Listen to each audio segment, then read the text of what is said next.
touch and go. So what does that mean? Maybe it takes asthma to understand it. If you touch the out-breath and you go, then you breathe in and you discover you're still alive. So I thought maybe now I could understand some other things. Not having a cell. Big confusion. When I was really paying attention to the out-breath, and then the air just came in, I really wasn't there. That's when I could breathe all right. Wow. So I was much better then, and I went to sleep. Then Tuesday night, I was sitting studying, and my roommate came in. He's a great guy, and I really like him, but I always feel uptight around him because I'm afraid he thinks I'm weird.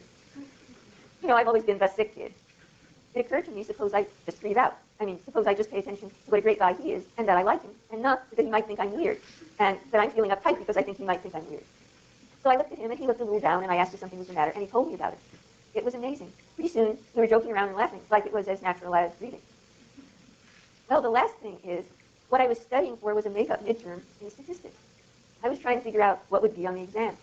It occurred to me that maybe school would be less stressful if I breathed out. I mean, if I just concentrated on what I was interested in. That's scary. I'm not ready to do that. I just thought I'd better write it down before I got any other crazy ideas.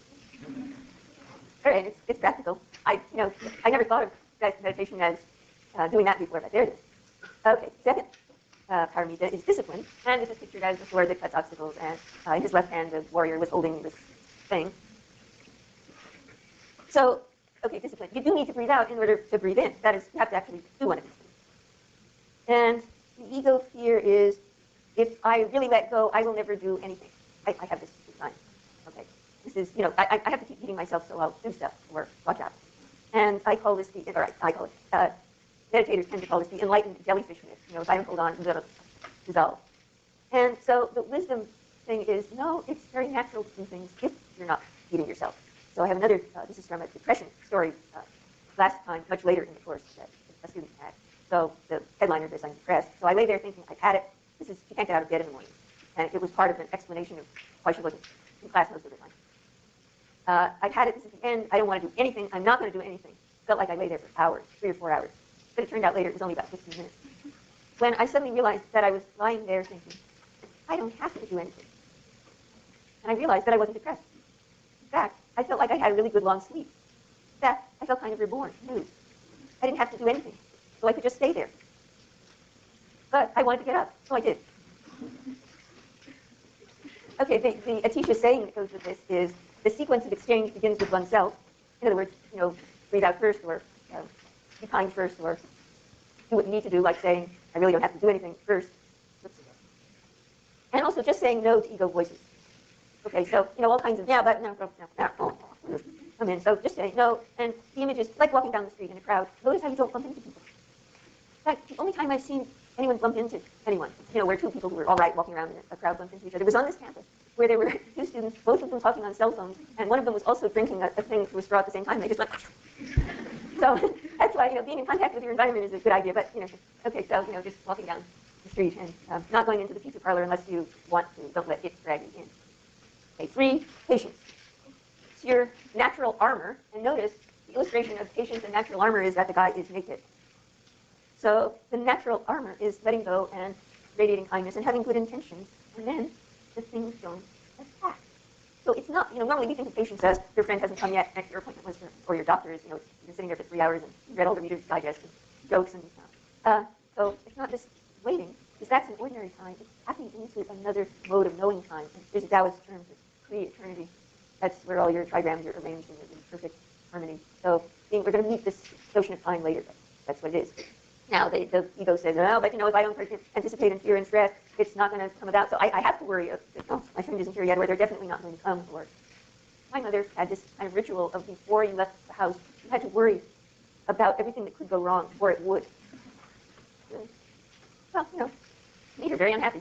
The wisdom is that the illusory you really doesn't have any part in this. Things grow in their own way, and probably a lot of you have heard this story from somebody or other of the family that planted a lawn, and the little kids wait for the grass to come up, and the little shoot starts to come up, and the little kid goes out to help it, and pulls the shoots, little grow faster.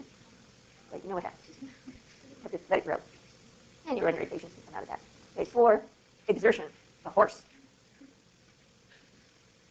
Now, that's the energy that comes up from being on vacation from ego. That's I'm lying there, and I just don't want to get up, and I stay here forever, and I feel awful, and I don't have to get up. Whew.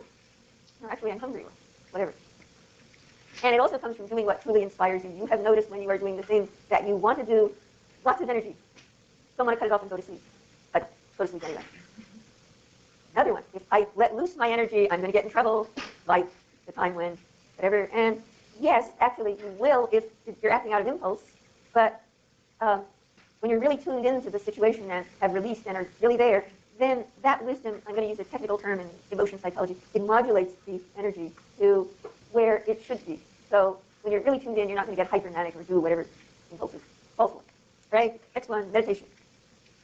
The Bodhisattva warrior's seat, so he's sitting on this horse, and the horse is leaping around, and he's sliding from side to side, but he's got his good seat in meditation, or saddle. So it's what keeps you upright on the horse, recovering as you slip from side to side. So thoughts come up, you just come back to being centered. Emotions come up, centered. Realism comes up, eternalism comes up. Yes, sure, centered, as you're engaged in activities. And of course, ego comes in with all the voices of the extremes given by your concepts and habits of it's this way, no, it's this way, it's this way. So keeping equilibrium in the middle of activities and the awake mind and sayings, of the two judges, you be the principal one. Okay? You know perfectly well what's real and what you're really doing, and you know the voices are voices. And just go with yourself, your wisdom. And another one, if you're trained, you can practice even when distracted. A lot of people are trying mindfulness meditation and saying, but I can do it sitting and walking, but if I read or if I'm in conversation or if I'm working or whatever, I'm not there. Well, okay, this kind of wisdom, I mean, that's a great beginning, and gradually it seeps in so that it's there when you're in activity. You saw him on the horse, he's doing something, he's cutting obstacles or whatever. And the ego fears that this middle between the extremes means being neutral, indifferent, bland, cold, all of that. But that's why we need the next one, wisdom, because wisdom says that, remember the skandha feeling, positive, negative, and neutral. So feeling neutral is just that same thing as getting all manic or getting all depressed. So now to the last one, wisdom, prajna, vision, perspective, knowing what to do.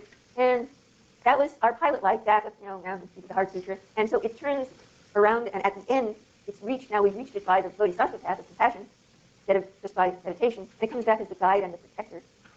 And the ego voices things like, how can I, manipulate ideas of compassion to make samsara really work for me? It's for your own good, but really what you mean, what that person means is go away and stop bothering me, or do what I want you to do, whatever.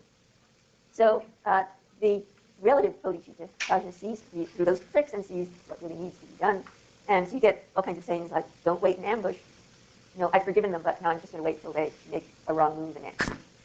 And don't transfer the ox's load to the cow. So whoever is the strongest should be doing something, and don't either lay it on someone else if they're weaker than you, or on yourself if they, I have to do it if they can do it better. And here's where you can't leave a cloak from the hair on the shell of the tortoise that we mentioned before. That's that you're not actually going to make samsara work for you. All right.